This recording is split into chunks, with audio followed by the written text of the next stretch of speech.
अस्सलाम वालेकुम। कैसे हैं डियर व्यूवर्स? उम्मीद है ठीक होंगे। आज का नावल है असीरे दिलबर। हॉल इस वक्त मेहमानों से भरा पड़ा था। बारात आ चुकी थी और निकाह की रस्म अदा हो गई थी। ड्रेसिंग रूम में बैठे उसने परेशानी से इधर उधर देखा। दिल में एक अजीब सी बेचैनी ने डेरा जमाया हुआ था। क्या हुआ, परेशान क्यों लग रही हो भाई? ज़रा मुस्कुराओ तो सही। उसकी दिली कैफियत से अनजान आसिया ने उसे कहा, मगर चेहरे पर मुस्कुराहट आ ही नहीं सकी। जब दिल में वैरानियों का राज हो तो बाहर का शोर भी कुछ नहीं कर पाता। आसिया, आप ही अम्मी कह रही हैं, आप ही को ले आएँ। अपना शरारा संभालते उसकी छोटी बहन अंदर आई तो बाहर से हुक्म मिलते ही वो और आसिया इसीलिए बाहर स्टेज की जानिब बढ़ी थी। चेहरे के फ्लैश उसके चेहरे पर पड़ रहे थे। कई निगाहों में स्ताइश तो कहीं रिश्क था। दुल्हन बनकर उसका रूप ही अलग था। वो किसी रियासत की शहजादी लग रही थी। हमेशा से खुद को संभाल कर रखा था, ज़माने की रंगीनियों से बहुत दूर। अपने दिल को मारकर उसने ये कुर्बानी दी थी। उसे लेकर स्टेज पर बिठाया ही गया था कि दुल्हा की आमद का शोर मच गया और इसकी आमद का सुनकर सजी संवरी इस दुल्हन का दिल हथेलियों की धड़का था। वो पूरी शान से स्टेज पर आकर उसके सामने खड़ा हुआ तो लोगों ने इसकी जोड़ी को सराहा, मगर ये सराहना महज कुछ वक्त का ही था। अपनी आवारगी को छुपाने के लिए मैं ही मिला था तुम्हें, मगर अच्छा हुआ वक्त रहते मुझे तुम्हारी बदकारी का इल्म हो गया। लोगों के शोर को चीखती इस शख्स की आवाज़ तेज़ गूंजी तो सबको सांप सूंघ गया था। ये क्या बकवास कर रहे हो? सबसे पहले दुल्हन का भाई आगे आया था। बकवास नहीं, हकीकत है। अपनी बदकार बहन को मेरे पल्ले बांधते शर्म नहीं आई तुम्हें? उस दुल्हन के मुंह पर तस्वीरें फेंकते उसने जहर उगला तो मेहंदी में सजे हाथ कपकपाए थे।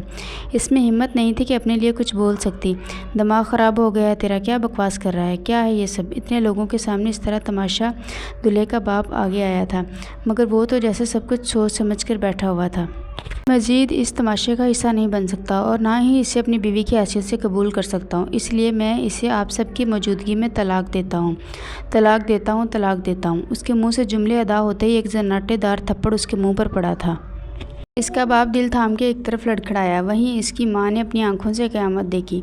कुछ लम्हे पहले जो 3 लफ्ज़ इसे इस शख्स से बांध गए थे, अब ये 3 लफ्ज़ इसे सुहागन से तलाक याफ्ता बदकिरदार बना गए थे।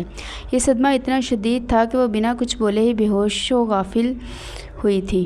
सड़कों पर रवां दवां ट्रैफिक, लोगों की भीड़ और इसी भीड़ एक एक हिस्सा वो। तपती धूप में किताब का साया खुद पर किए गाड़ी की मुंतज़िर। ओ फल्ला जी, ये गाड़ी क्यों नहीं आई आज? तो अब तो इतना टाइम हो गया। चादर के पल्लू से चेहरा साफ करते इसने घड़ी पर एक नज़र डाली जो इस वक्त 12:30 का हिंसा दिखा रही थी। यानी इसे यहाँ धूप में जलते हुए आधा घंटा होने को आया था। कॉलेज तो कब का बंद हो चुका था। अल्लाह, आज ही सब कुछ होना था। काश मोबाइल ही ले आती, कम से कम बाबा को ही कॉल कर लेती। धूप से बेहाल होती वो सख्त मुज़तरब थी। इधर उधर देखते वो कभी घड़ी देखती तो कभी नाक पर टिका चश्मा ठीक करती। अब तो रोड पर भी सन्नाटा होने लगा था। इतनी गर्मी में कोई पागल ही खड़ा होगा। हाथ की पुश्ते से चेहरा साफ करते इसने एक बार फिर उम्मीद भरी नज़रों से रोड के बाएं जानब देखा था। उसकी आंखों में चमक सी आई। चेहरे पर छाई बेजारी एकदम खुशी में तब्दील हुई थी। ये मिजाज की तब्दीली सामने आती गाड़ी को देखकर मज़ीद खुशगवार हुई। मैं एक शाह मेहरान आकर उसके सामने रुकी तो उसकी बेजारी शुक्र में तब्दील हो गई। शुक्र है तुम आ गए, मैं कब से अंकल का इंतज़ार कर रही हूँ, मगर वो आए ही नहीं। खिड़की से अंदर देखते उसने फ़ौरन दुखड़ा रोया। पहले अंदर बैठ जाओ, फिर सारे रोने रो लेना। ज़ैर की बात पर वो जल्दी से दरवाज़ा खोलती अंदर बैठी तो ज़ैर ने गाड़ी स्टार्ट की। अब बताओ ना, अब क्यों चुप बैठे हो? पता है मैं कब से इतनी गर्मी में खड़ी हूँ, ऊपर से सन्नाटा, मुझे तो वहशत सी होने लगी थी। अरे अंकल की वैन ख़राब हो गई थी तो इन्होंने बाबा को कॉल कर दी थी। मैं एक जगह फंस गया तो आने में वक्त लग गया था। ओ चलो कोई नहीं, वैसे भी कुछ दिनों की बात है, फिर जान छूटेगी इन रास्तों से। किताब बैग में वापस रखते इसने अपना रुख खिड़की की जानिब कर लिया, क्योंकि यही तो काम था जो इसे बेहद पसंद था। मुख्तलिफ लोगों को देखना, इनके चेहरों को खोजना और फिर खुद से ही इनकी कहानी बनना। मैट्रिक के दौरान ही ताया ताई ने इसे अपने बड़े बेटे के लिए मांग लिया था। वो इस रिश्ते के ख़िलाफ़ थी भी नहीं, मगर अब गुज़रता वक्त इसे अजीब सी उलझन में लपेट लेता। ये तो इसकी ज़िंदगी का मकसद नहीं था। उफ़, एक तो ये दिमाग मेरा अपनी सोचों से झुंझलाते इसने करवट ली। इस बार नींद में खलल लाइट ने डाला था, जो अपना वक्त होते ही यूँ गायब होती थी जैसे गधे के सर से सींग। सख्त झुंझलाहट का शिकार होते वो अपनी जगह से उठ बैठी थी। नींद तो अब इसके नसीब में नहीं थी। वहाज ज़रा देखो, इस लड़के को ऐसे कानों में रुई ठोंस कर बैठा है कि बंदा आवाज़ें दे दे कर पागल हो जाए, मगर मजाल है जो ये सुन ले। सीढ़ियाँ चढ़ते सलमा बेगम ऊपर इसके कमरे में दाखिल हुई तो बिस्तर पर ऊंधे मुँह लेटा वहाज एकदम से सीधा हुआ था और फ़ौरन से मोबाइल साइड पर रखा। ये क्या तरीका है अम्मी? बंदा आने से पहले बंदा दरवाज़ा ही बजा देता है। नवाब साहब, मैं तुझे कब से आवाज़ें दे रही हूँ, मजाल है जो तेरे कानों पर जूँ रेंगे। मुझे खुद आना पड़ा। कमर पर धप रसीद करते उन्होंने कहा तो इसके मुंह के जाविये बिगड़े थे। अब बोले भी क्या काम है, क्यों आवाज़ें दे रही थी और क्यों ऊपर आना पड़ा। तेरे अब्बा का फ़ोन आया था, ठेकेदार ने बुलाया है तुझे। इनके उफ भाई कितनी बार कहा है मुझे नहीं करनी किसी की गुलामी। अब्बा को आखिर समझ क्यों नहीं आती। तो क्या यूं ही बेरोज़गार बैठा रहेगा। परसों जा रहे हैं शादी की बात करने और तू है कि बेरोज़गार। बात कौन सा चचा को पता है। और अम्मी मैं पहले ही बता रहा हूँ बनफ्शे को घर बिठाने की ज़रूरत नहीं है। पहले ही बोल देना चचा को कि शादी के बाद नौकरी करवाऊँगा मैं इसे। तो नौकरी इसकी छोड़ अपनी ढूंढ। तेरी चचा पूछेंगे तो क्या जवाब देंगे हम। अरे भाई वही बोलना जो इतने वक्त से बोलते आ रहे हो। कौन सा चचा ने जाकर वहाँ मालूम कर लेना है। डिटाई से कहते वो अपनी जगह से उठा तो सलमा बेगम सर थाम कर रह गई।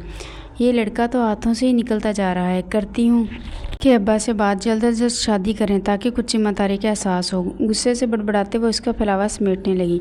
जबकि इनके बड़बड़ाते देखकर वो मोबाइल उठाकर बाहर आ गया और मोबाइल में नंबर डायल करके इसने मोबाइल कान से लगाया। दूसरी तरफ से कॉल फ़ौरन ही उठाई गई थी। सॉरी जान यार डैड की कॉल थी, एक अहम कॉल थी, लाखों का नुकसान हो जाता मेरा। ओह सॉरी वहाज, मुझे नहीं पता था, खैर आप काम कर लें। दूसरी तरफ से उस बेचारी ने शर्मिंदगी से कहा, अरे मेरी जान इट्स ओके, मैं बस चाह ही रहा था। ड्राइवर गाड़ी निकाल रहा है, मैं बाद में बात करता हूँ। इसे कहते फ़ोन काट। इसने गहरा सांस भरा। उफ आज तो अम्मी ने जान ही निकाल दी थी। अपनी खटारा बाइक निकालता वो एक बार फिर आवारागर्दी के लिए निकल चुका था। मैं एक बार सोच रही थी क्या कहूँ, आप बुरा मत मानिएगा मगर न जाने क्यों मुझे अपनी बिया और वहाज का कोई जोड़ ही नहीं लगता। वो किसी काम में दिलचस्पी नहीं दिखाता। न जाने शादी के बाद क्या होगा। वह माँ थी, जानती थी बनफ्शे लाख इस रिश्ते को नापसंद करे मगर वो कभी खुद से कुछ नहीं बोलेगी। अरे ये क्या बात कर रही हैं आप, माशाल्लाह से इतना काबिल है मेरा भतीजा और काम में क्या दिलचस्पी दिखाए। भाई साहब बता रहे थे अपना बिजनेस शुरू करना चाहता है और भाई इस उम्र में सारे लड़के ऐसे ही होते हैं। लाओबाली, आप फिक्र ना करें बल्कि सामान लिख दें, मैं उजार के हाथ भेज दूंगा। अपनी बात मुकम्मल करके वो बाहर की तरफ बढ़ गए तो इनकी बात पर वो बस खामोश होकर रह गई। अब क्या बताती और क्या करती इनकी समझ में नहीं आया। वो कॉलेज के पास पहुंची तो इसकी आंखें हैरत से फटी। सामने का मंजर इसके लिए हैरान कुन था मगर इतने लोगों की मौजूदगी में वहाँ मज़ीद नहीं रुक सकी। लेकिन पूरा दिन उसका ध्यान बाहर की तरफ ही रहा। भैया क्या हो गया, सुबह से सोचों में गुम हो, खैरियत है। आसिया सुबह से इसके सोचों में घिरा देखकर जब रहा ना गया तो आखिरकार इसने पूछ ही लिया, आसिया पता है आज बाहर जहाँ हम गाड़ी का वेट करते हैं ना किसी ने बस शेल्टर बनाया है। बस मतलब यार रातों रात इतना अच्छा और ज़बरदस्त। हाँ तो किसी को आ गया होगा तुम जैसी मजलूम पर तरस। कल इतना वक्त धूप में खड़ी रही है। आसिया की बात पर इसने खींच कर एक मुक्का से ज़ोर से मारा तो वो खिलकर हंस दी। इसमें झूठ भी तो नहीं है। एक कमसिन लड़की गहरी काली गुलाबी आंखों वाली जिसके गाल पर डिंपल पड़ता है इसे सबसे मुनफरिद बनाता है। ऊपर से मुतजाज चश्मा। आसिया की तारीफ़ पर वो एकदम झींप गई और इसके अंदाज पर आसिया ने उसे अपने साथ लगा लिया। हद हो गई आसिया, कोई बहुत ही बदतमीज़ हो तुम। ओ जी मैंने क्या किया, अब सामने वाला तारीफ़ के काबिल है तो। अच्छा बस। इसकी बात काटते उसने आसिया को स्टॉप किया था। एक बात बताती चलूँ, मैं मंगनी शुदा हूँ। कोई शहज़ादा आ भी गया तो मेरी ज़िंदगी में इसकी कोई जगह नहीं बनेगी। इसलिए बोलते बोलते अचानक उसके लहजे में उदासी सी घुल गई थी मगर इसे अपने आप छुपाना आता था। कॉलेज से बाहर निकलते वो इस शेल्टर के नीचे खड़ी तो साइड में लगे फ़ैन ने इसे मज़ीद हैरत से दो चार किया था। ये कौन लैंडलॉर्ड आ गया है।